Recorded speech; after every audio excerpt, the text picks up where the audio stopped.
Hindi nga mga kosa, makakatang gising na 5:30 AM para maglaba tayo ng konti. Ginamit natin kahapon para hindi ganun kadaming lalaban pag uwi, saka para hindi rin mabaho sa bag. Kaya papaikutin na lang mamaya. Tapos na tayo maglaban ng isang batch tamang breakfast tayo ng mais. Yung mga kosa, tamang feeding program tayo dito ng kakanino. Anong ulam mo? Ayong kinakain mo? Lechon latik. Lechon latik. Ayun, ang tawag dito. Hindi, prito sa Chinese. Ano ba yun? Sabihin mo na, mahal. Hindi ko rin alam. Kaya mo na.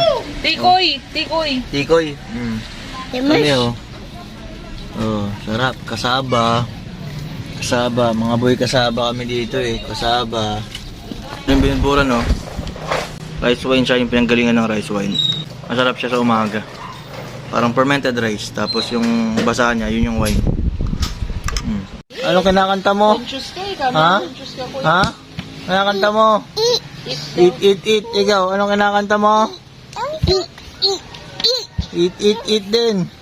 Ako sa dala kong siga sa oblo ng bahay nila Wanda. Ito yung mga nilabangan ko. Siyempre, ako masusunod, di ba? Ako magtutupi. Yun ang gusto kong mangyari. O, tupi muna tayo mamaya ng ulit. Yan mga kosa. Kaya na kasi hindi ako makapag-record. Ewan ko bakit. Parang nakalimang trial ako. Ayaw mag-record ng camera ko. Tutupi ako na yun, di ba? Doon ako nag-record. Pero ayaw Update ko lang kayo dun sa kwento ko kanina. Na gusto ko nga, parang nasimplehan ako dito sa buhay namin sa Pangasinan. Kaya parang sarap manatili na dito. Dito sa Oblo sa Pangasinan. Parang hindi ko na ito hindi ko na dito. Maganda sa Oblo ng Baguio. Pero parang alam mo, mas simple yung Oblo dito. Oblo yun lugar lang. Parang gusto ko sabihin na dito sa lugar na to, hindi naman siya yung kulungan, loob ng kulungan. Parang lang, term lang. Na-realize ko na paano kaya kung marami pang masusuporta sa atin sa YouTube, sa TikTok at Facebook.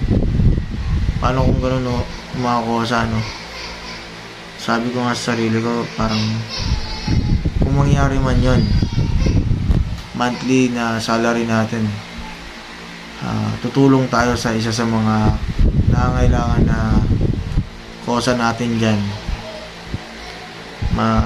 Yung sahod natin, babawasan natin yan, bibigyan natin ng tulong at i-update natin lahat ng kosa kung sino matutulungan natin maabutan.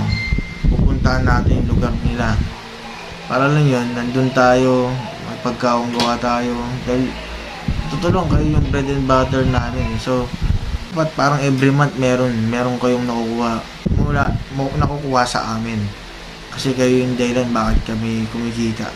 Kung kumikita na ako, hindi pa ako kumikita dapat bilang content creator mga kosa, tingin ko dapat monthly meron kami balik sa inyo. Kaya sana matupad yung pangarap o pangako ko sa inyo na yun nga, sumahod tayo at dumami yung mga followers natin. Kaya nangangako ako na daily maglalabas tayo ng minimum na isang video para lang ma-update yun sa amin. Gusto nyo lang manood. Kasi dapat magpapahinga ako, pero nilagahan ko ng size ng gising kanina. Gusto mo rin yung TV. Kaya narinig nyo si Miss Rachel sa background ko. Saka ngayon, hindi kami magbabiyahe na magkukommute. Ang gagawin namin, magpapasundo kami sa isang kaibigan natin na kosa rin sa Oblo ng Baguio. Tuloy na sumusuporta. Salamat. Alam mo na kung sino ka.